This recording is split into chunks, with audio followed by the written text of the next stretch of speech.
إن الحمد لله نحمده تعالى ونستعينه ونستغفره ونعوذ بالله من شرور أنفسنا ومن سيئات أعمالنا من يهده الله فلا مضل له ومن يضلل فلا هادي له وأشهد أن لا إله إلا الله وحده لا شريك له وأشهد أن محمدا عبده ورسوله يا أيها الذين آمنوا اتقوا الله حق تقاته ولا تموتن إلا وأنتم مسلمون يا أيها الناس اتقوا ربكم الذي خلقكم من نفس واحدة وخلق منها زوجها وبث منهما رجالا كثيرا ونساء واتقوا الله الذي تساءلون به والأرحام إن الله كان عليكم رقيبا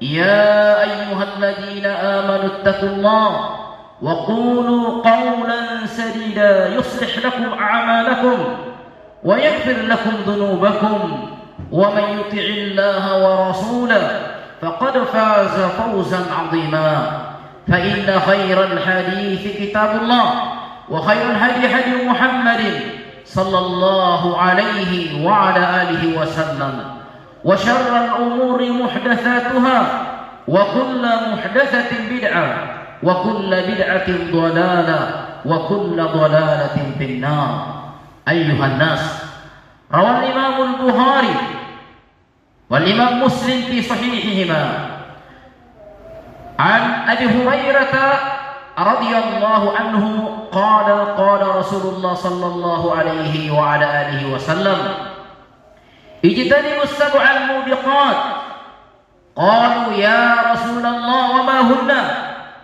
قال الإشراك بالله والسحر وقتل النفس التي حرم الله إلا بالحق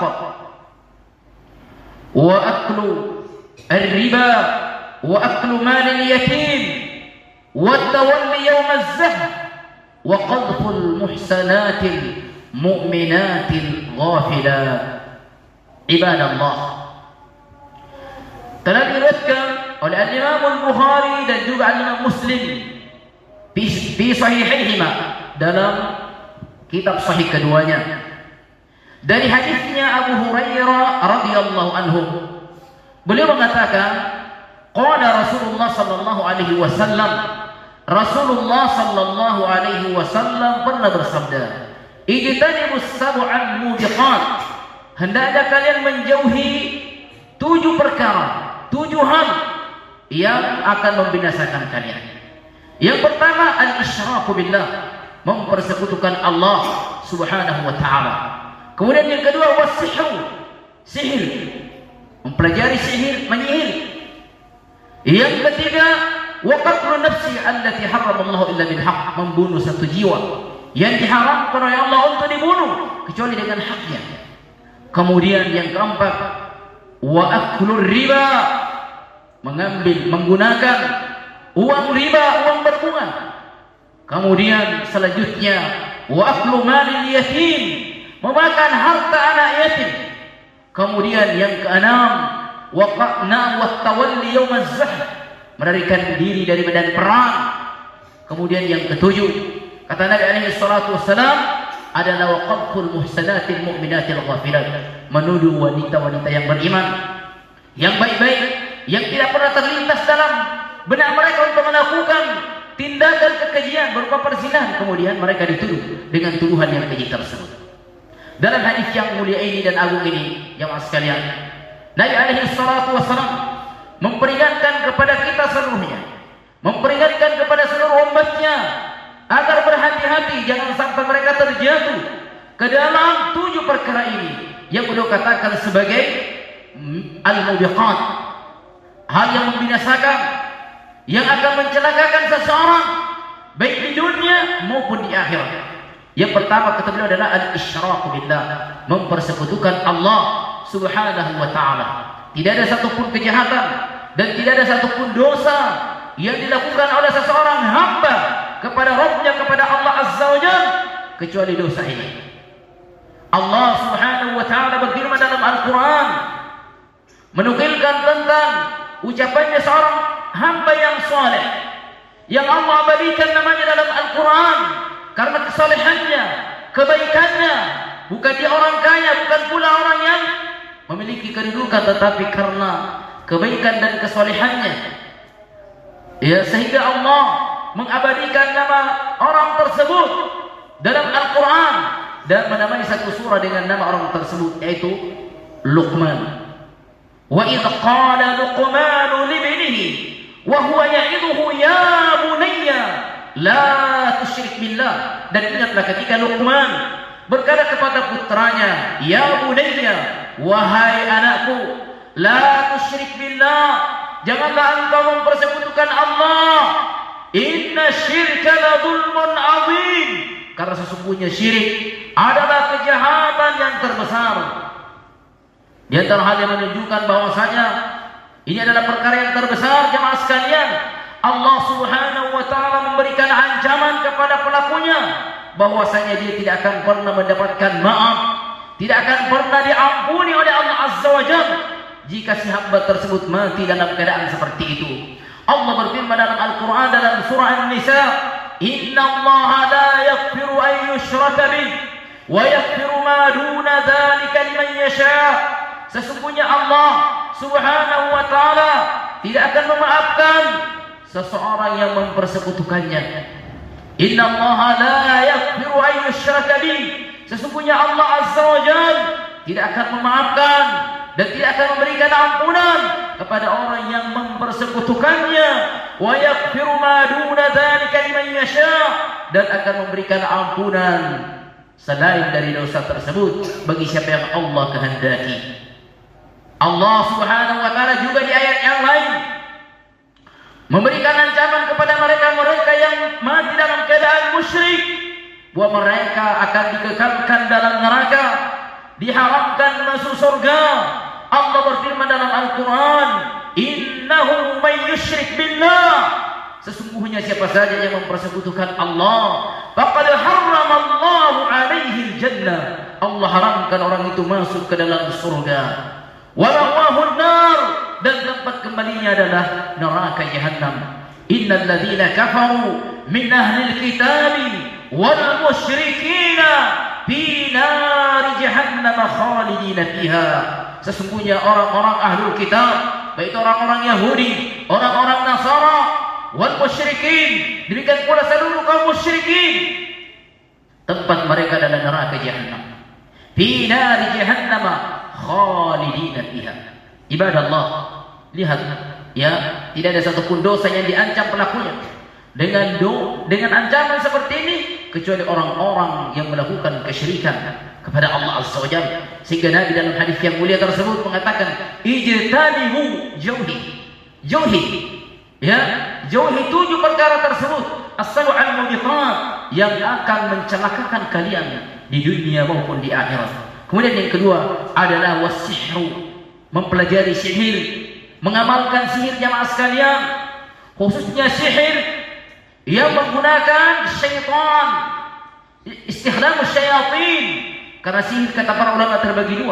Ada sihir yang pelakunya dikeluarkan dari Islam, nah mereka dikafirkan, yaitu jenis sihir yang menggunakan syaitan, yang menggunakan jin. Wa ma kafara Sulaiman walakinna asyayatin kafaru yu'allimuna an-nasa as-sihr. Sulaiman sama sekali tidak ada kafir, akan tapi siapa yang kafir? Syaitan. Kenapa? Yu'allimuna an-nasa as-sihr, mereka itu mengajarkan manusia, mereka mengajarkan sihir kepada manusia. Itu diantara penyebab kekafiran mereka. Dan diantara bagian daripada ilmu sihir, jemaah sekalian, adalah mempelajari ilmu perbintangan untuk meramal. Dalam hadisnya Abdullah bin Abbas radhiyallahu anhuma, Nabi alaihi salatu wassalam mengatakan, man iqtabasa syu'batan minan nujumi faqad iqtabasa syu'batan minas sihr zada ma sada. Siapa saja yang mempelajari ilmu perbintangan, ilmu nujum untuk meramal, maka sungguh dia telah mempelajari ataupun mempelajari bagian daripada ilmu sihir. Siapa yang mempelajari ilmu bintang, ilmu nujum, yang dengannya dia meramal nasib ataupun keadaan seseorang yang akan datang, maka sungguh kata Nabi alaihi salatu wassalam, dia telah mempelajari salah satu di antara cabang-cabang ilmu sihir. Zada ma zada, semakin bertambah ilmu nujumnya, maka semakin bertambah pula ilmu sihirnya. Semakin bertambah sihirnya, tentu semakin bertambah pula kekafirannya. Wal iyad billah. Maka hendaknya kita berhati-hati. Kemudian yang ketiga jamaah sekalian, kata Nabi alaihi salatu wassalam, yang perlu peringatkan agar kita semuanya menjauh dengan sejauh-jauhnya adalah wa qatlun nafsi allati harramallahu illa bil haqqi, membunuh satu jiwa yang diharamkan oleh Allah untuk kita bunuh. Naam, apalagi jiwa-jiwa seorang mukmin. Jangan sampai kita menjadi penyebab matinya seorang muslim, wal iyad billah, apalagi dengan sengaja. Allah berfirman dalam Al-Quran, wa man yaqtul mu'minan muta'ammida fajazauhu jahannam khalidan fiha wa ghadiba Allahu alaihi wa la'anahu wa a'adda lahu 'adaban 'azima. Perhatikan ayat yang agung ini, ya, tentang orang yang membunuh dengan sengaja. Beberapa ancaman bagi mereka. Allah mengatakan, wa man yaqtul mu'minan muta'ammida, siapa yang membunuh seorang mukmin, seorang muslim dengan sengaja. Balasan yang pertama, ancaman yang pertama adalah kata Allah, fajazauhu jahannam. Balasannya adalah neraka jahannam. Nah, neraka jahannam. Kemudian dipertegas lagi, khalidan fiha, dia kekal di dalamnya ketika mereka menghalalkan perbuatan pembunuhan itu. Nah, khalidan fiha.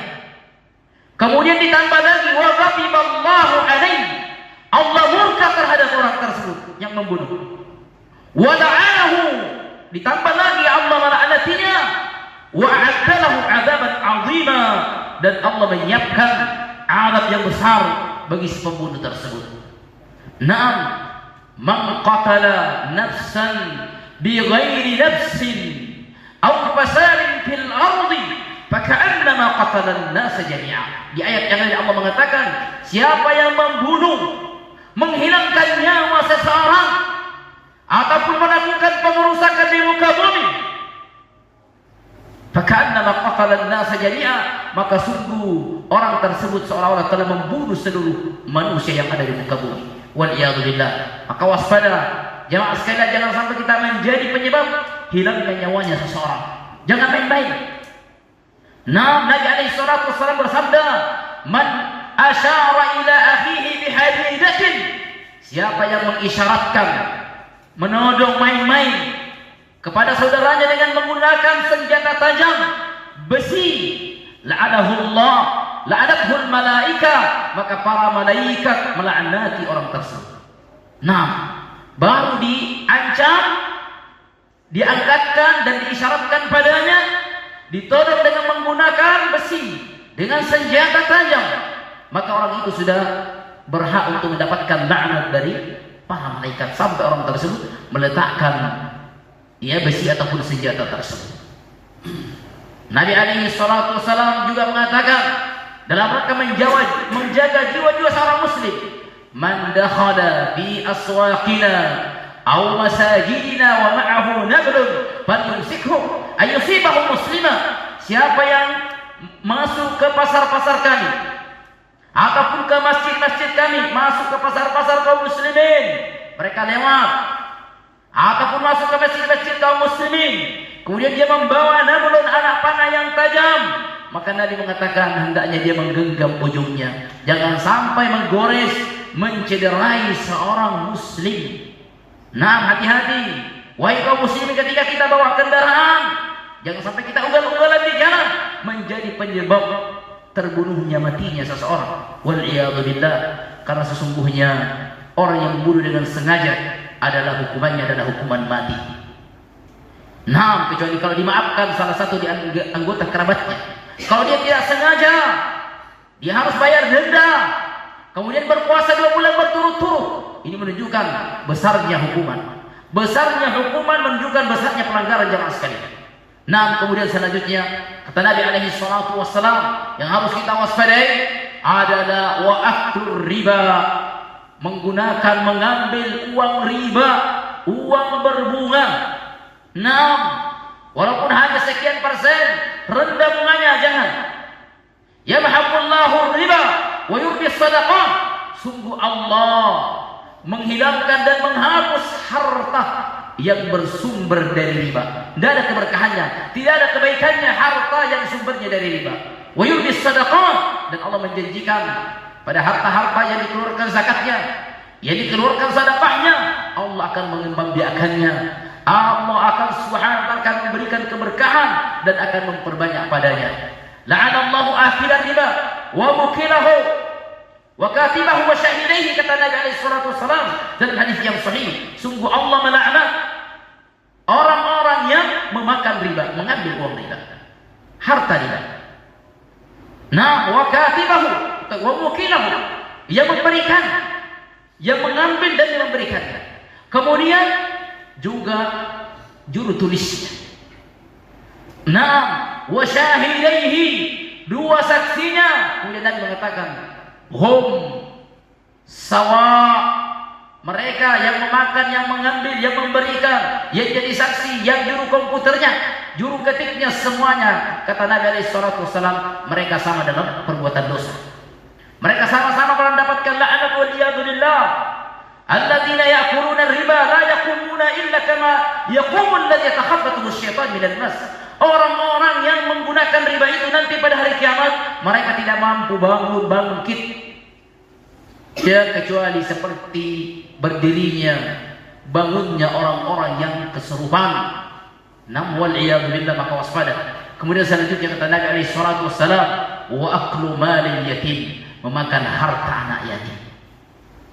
Nam, innal ladzina ya'kuluna amwalal yatama zulman, sesungguhnya orang-orang yang memakan hartanya anak yatim secara zalim, melampaui batas, berlebihan, innama ya'kuluna fi butunihim nara wa sayaslawna sa'ira. Mereka itu tiada yang mereka makan, yang mereka masukkan ke dalam perut-perut mereka kecuali hanyalah api neraka, dan kelak mereka akan dimasukkan ke dalam neraka sa'ira, neraka yang menyala-nyala. Demikian pula jamaah sekalian, wattawalli yaumaz zahab, melarikan diri dari medan perang. Kemudian yang terakhir, waqadful muhsanatil mu'minatil ghafilat, menuduh wanita-wanita yang beriman, wanita-wanita yang baik, yang ghafilat, yang tidak pernah terlintas dalam diri mereka bahwa mereka mau melakukan perselingkuhan, tindakan kekejian zina, kemudian mereka dituduh dengan tuduhan tersebut. Wal iyadu billah. Hendaknya kita mewaspadai jemaah sekalian 7 perkara ini,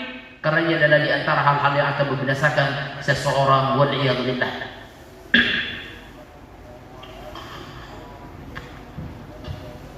Alhamdulillah, nahmaduhu ta'ala wa nasta'inuhu wa nastaghfiruh wa na'udzu billahi min shururi anfusina wa min sayyiati a'malina. Man yahdihillahu fala mudilla lahu wa man yudlil fala hadiya lahu. Wa ashhadu an la ilaha illallah wahdahu la syarika lahu wa ashhadu anna Muhammadan 'abduhu wa rasuluhu. Amma ba'd. Ibadallah, pada khutbah yang kedua ini kami mengajak kepada seluruh kaum muslimin untuk senantiasa bersungguh-sungguh dalam menuntut ilmu. Nah, karena sesungguhnya 7 perkara tersebut kita tidak akan mungkin dapat menjauhinya dengan sejauh-jauhnya kecuali apabila kita berada di atas ilmu. Allahumma inna nas'aluka al-huda wat-tuqa wal-'afa wal-ghina. Allahumma inna nas'aluka al-jannata wa ma qarraba ilayha min qawlin aw 'amal. Allahumma rabbana atina fid dunya hasanah wa fil akhirati hasanatan wa qina 'adzaban nar. Wa sallallahu ala Muhammadin wa ala alihi wa sahbihi wa sallam. Walhamdulillahi rabbil alamin. Allahu akbar, Allahu akbar.